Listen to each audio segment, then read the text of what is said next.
इच्छा से परम मंगलमयी उत्तम आकाशवाणी हुई, जो मेरे मोह का विध्वंस करने वाली थी। उस वाणी ने कहा, तप तपस्या करो।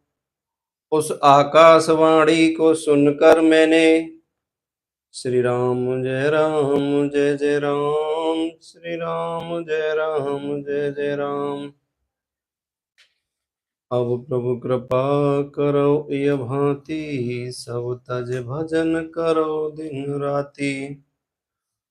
उस जन्मदाता पिता का दर्शन करने के लिए उस समय पुनः प्रयत्न पूर्वक 12 वर्षों तक घोर तपस्या की।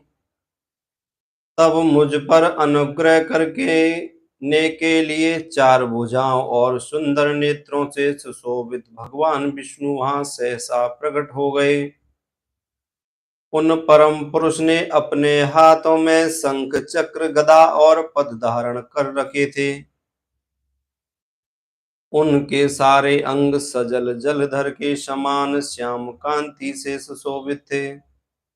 उन परम प्रभु ने सुंदर पीतांबर पहन रखा था। उनके मस्तक आदि अंगों में मुकुट आदि महामूल्यवान आभूषण शोभा पाते थे।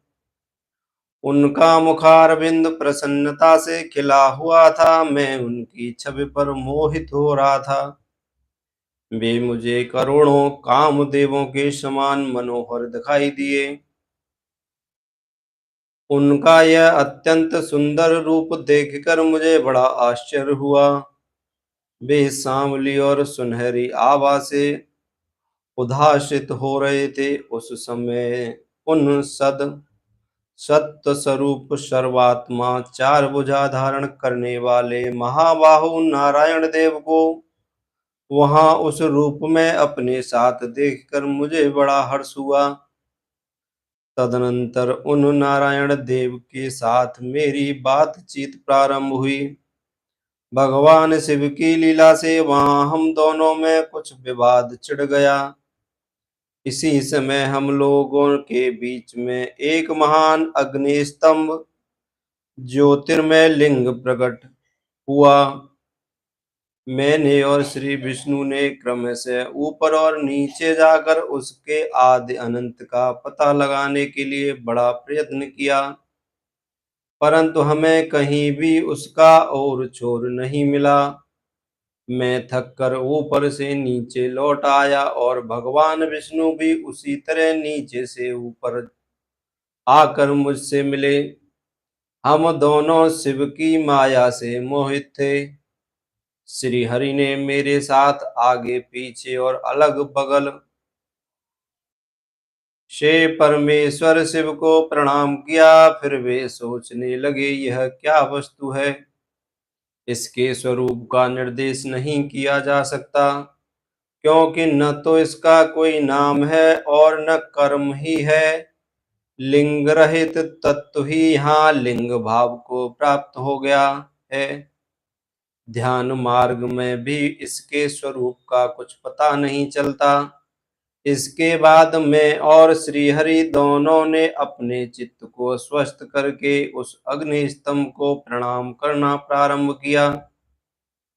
हम दोनों बोले, महाप्रभु, हम आपके स्वरूप को नहीं जानते।